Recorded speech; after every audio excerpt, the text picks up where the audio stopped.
আসসালামু আলাইকুম everyone, welcome to our Cox's Bazar blog. আনিভাকে দেখেন মাশাল্লাহ কি আরাম করে ঘুমাচ্ছে, বাট এইদিকে আমাদের টেনশন হচ্ছে ব্রেকফাস্টে দেরি হয়ে যাচ্ছে, অলরেডি 8:30 বাজে। এদিকে আনিভাকে কোনোভাবেই আমরা ঘুম থেকে উঠাতে পারছিলাম না, ও ফিডিং করে আবারও উল্টায় ঘুমিয়ে গেছে, এরকম একটা অবস্থা। আমার হাজব্যান্ড ট্রাই করছে, আমি ট্রাই করছি, বাট ম্যাডামের এত ঘুম মাশাল্লাহ। হ্যাঁ মা, বলছি মা। ফাইনালি সুন্দর করে আনিবার ঘুম ভাঙার পর আনিবাকে রেডি করিয়ে এখন হচ্ছে আমরা ব্রেকফাস্ট করতে যাচ্ছি। আজকে আনিবা হেঁটে হেঁটেই ব্রেকফাস্ট করতে আসছে, কারণ গতকাল হচ্ছে ওকে ঘুমের ভিতর রেডি করিয়ে নিয়ে আসার পর ওর ঘুম এখানে ভেঙেছিল, তাই আজকে আর এই রিস্ক নিয়ে নেই। আজকের মেনু সব সেম অলমোস্ট, বাট কিছু কিছু আইটেম চেঞ্জ আছে, যেমন পাস্তাটা কালকে হোয়াইট সস ছিল, আজকে পিঙ্ক পাস্তা দিয়েছে। এই সাইডের সেকশনে কালকে হচ্ছে অনেক টাইপের সালাদ ছিল, চিকেন সালাদ ছিল, দেন মেয়োনেজ দিয়ে ওদের একটা পাস্তা সালাদ ছিল, অনেক কিছু ছিল। আজকে যেমন ওগুলো আবার চেঞ্জ হয়ে বিভিন্ন টাইপের চাটনি দিয়েছে, বাট ইংলিশ ব্রেকফাস্ট সেম দিয়েছে। চা কফির কর্নার সেম ছিল, জুস কালকে হচ্ছে একটা অরেঞ্জ একটা পাপায়া ছিল, আজকে দুইটাই হচ্ছে অরেঞ্জ জুস ওরা দিয়েছে। এক এক দিন আসলে এক এক টাইপের করে। ইভেন ডেজার্টের যেই সেকশনটা ওটাও একটু ডিফারেন্ট। কালকে এখানে পুডিং ছিল না, আজকে ব্রেড পুডিং দিয়েছে। আজকে ডোনাট দিয়েছে, চকলেট ডোনাটটা দেয় নাই, নর্মাল ডোনাট দিয়েছে, উপরে জাস্ট একটু হোয়াইট চকলেট দিয়েছিল। আনিবাকে দেখাচ্ছিলাম আমি। আজকে সব কিছু নিয়ে একসাথে হচ্ছে আমি ব্রেকফাস্ট করতে বসে গিয়েছি, কারণ বারবার গিয়ে উঠে আনাটা আমার কাছে একটু ঝামেলাই মনে হচ্ছিল। আর আনিবা যেহেতু ঘুম থেকে উঠে সাথে সাথেই ব্রেকফাস্টে আসে, ওর মুডটা একদমই ভালো থাকে না। আমার পাশে একটা চেয়ারে বসে আমার ম্যাডাম চিল্লাচিল্লি করছে, সো ওকে আমি আমার ফোনটা একটু দিয়েছিলাম একটু ভ্লগ করার জন্য, যদি বিজি থাকে, বাট সে সেটাও নিতে চাচ্ছিল না। একটু জুস খাওয়ানোর ট্রাই করছিলাম, বাট সে উল্টা আমাকে খাওয়াচ্ছে।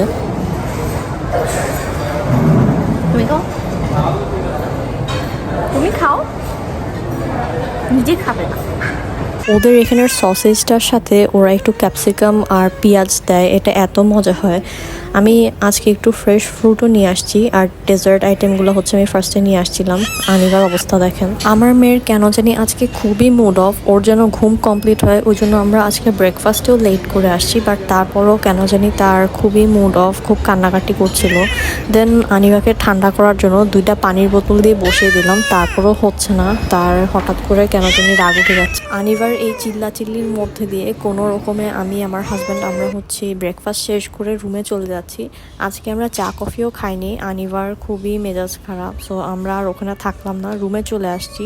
আনিবার হয়তো এখন আরো ঘুম দরকার। আসলে আনিবা আমরা ব্রেকফাস্ট করতে যাওয়ার সময়ও যেতে চাচ্ছিল না, ওকে রেডি করার পর ও জাস্ট গিয়ে বিছানায় শুয়ে যাচ্ছিল।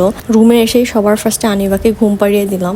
দেন বৃষ্টি শুরু হয়ে গেছে, তুমুল বৃষ্টি যাকে বলে, অনেক বৃষ্টি হচ্ছে। আমাদের রুম থেকে বাইরের ভিউটা ছিল এরকম, সাইমন বিচ রিসোর্টের পুরো ভিউটা পেতাম আমরা। আমাদের এই রুমের ক্যাটাগরি ছিল হিল ভিউ রুম, বাট এটাকে হিল ভিউ রুম না দিয়ে Simon beach resort view room দিলে আরও বেশি ভালো হতো।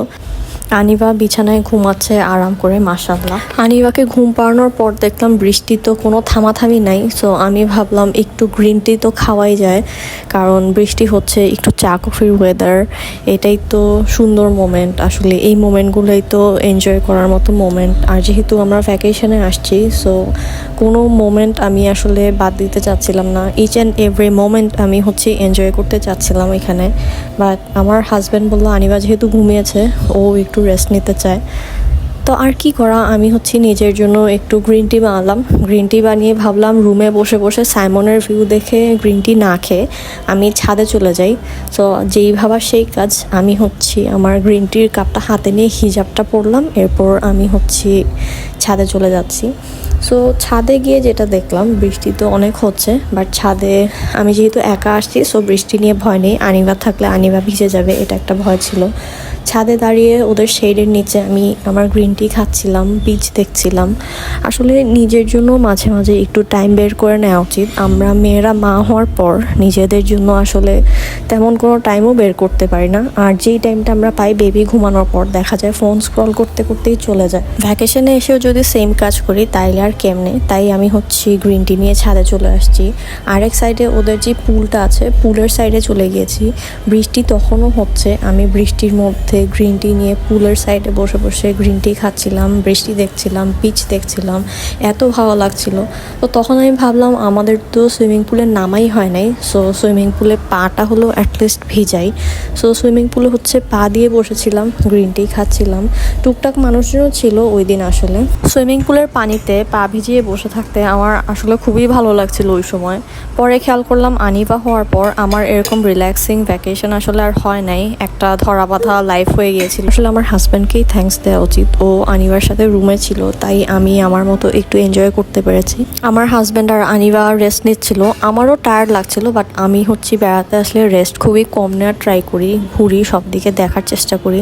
আর এখন যেহেতু ভ্লগ করি, আমি সব কিছু ভিডিও করার চেষ্টা করি যেন সুন্দর করে ভ্লগ রেডি করে আপনাদেরকে আমি শেয়ার করতে পারি।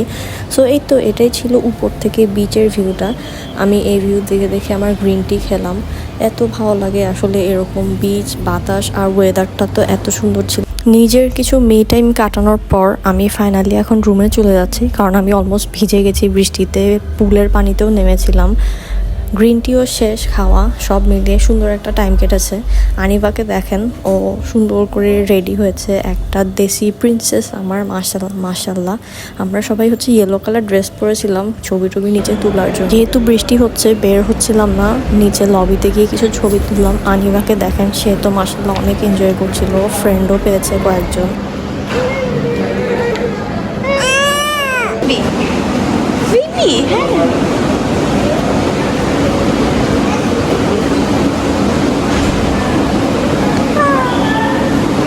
আমরা কিছুক্ষণ নিচে ছিলাম 1-1.5 ঘন্টার মতো, দেন রুমে এসে চেঞ্জ করে আমরা এখন বিচে যাব।